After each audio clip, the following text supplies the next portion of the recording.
Hey guys, welcome back to BDP Sports Cards. I appreciate you joining me today. I wanted to start this video by welcoming all the new members of the community, those of you who have subscribed recently.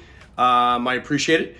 For those of you that watch my content that haven't yet subscribed, I'd encourage you to do so. And if this is your first video ever seeing me on camera, if you like the content, please hit the like button, subscribe to the channel, and drop me a comment.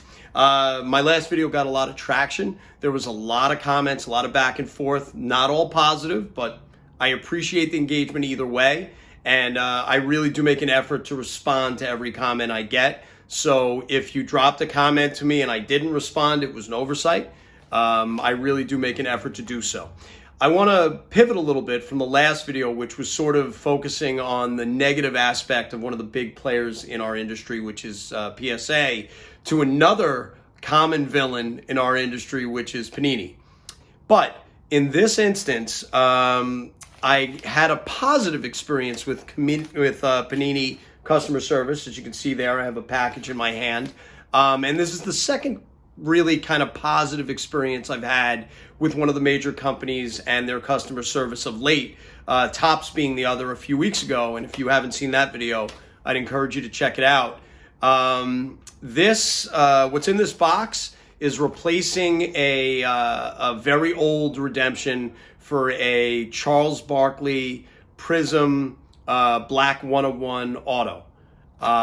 It had sat in the queue for, I think, 2.5 years, 3 years.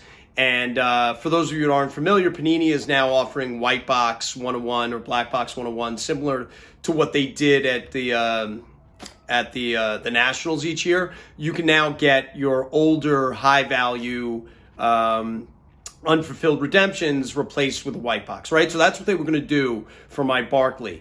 But as I stressed in the Topps video, if you do advocate for yourself, if you take the time to make the call, send the email, to follow up, you often will get luckier than you think with what they're able to provide for you.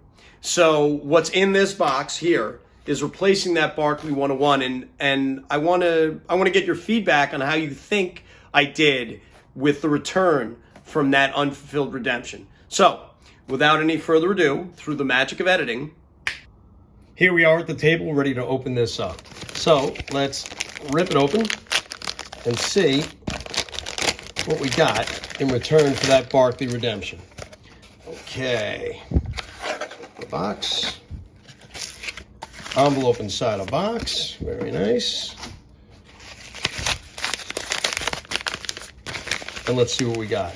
So there's a couple of things in here, right? In this little envelope they gave me. First, it's a Prizm white sparkle, right?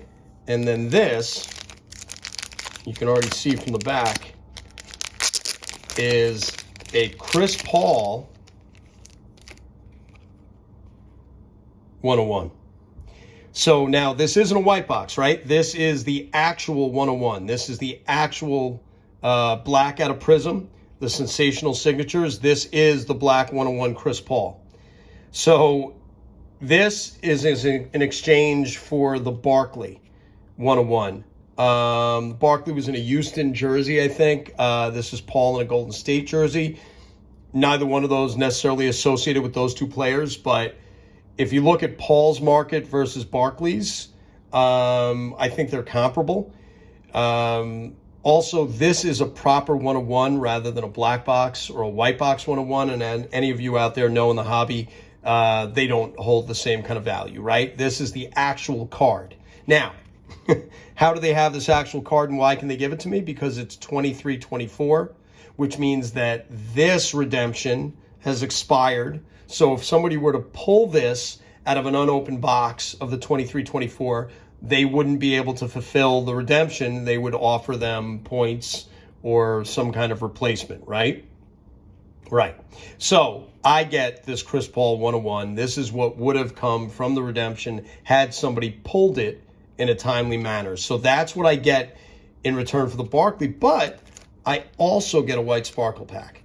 So this took some doing, right? This took some back and forth. This took several phone calls, a few emails, to get them off of the white box redemption, to work with me to get me something that I felt was of comparable value, which I think is actually of more value, right? I like this. But then they also threw in a sparkle pack, essentially just to get rid of me. So we're going to open this sparkle pack too on camera. Let's see what the real return for that Barkley was. Okay, so Tari Eason, which nobody wants. Let's see what else we got. We got a blue in the back. That's a Dwayne Wade. That's cool. And this is our rookie. Come on, be somebody. Antonio Reeves. Okay, Antonio Reeves to 144. The Reds aren't numbered. But again, this now becomes our return. I would guess this Wade is probably the most valuable card in that pack, would be my guess, if I were to go to sell these. This is now the return for that Barkley. Forgive the glare here. I'll try to tilt these up so you don't have to deal with that. That is now the return for my Barkley 101 that sat in a queue for 3 years with Panini, that they were going to send me some white box 101 redemption, white box 101 for. Anyway, that's how we did. That is, that's my story for today, as it were. Again, if you like the content, please hit the like button. Please drop me a comment. Let me know how you think I did. And let me know if you have any good stories or bad stories about your redemptions. And please make sure you advocate for yourself when it comes time to squaring up with any one of these companies, either be it for expired redemptions or redemptions that have sat in the queue for a long time. Make the call, send the email, and see if you can't get yourself something that'll satisfy you.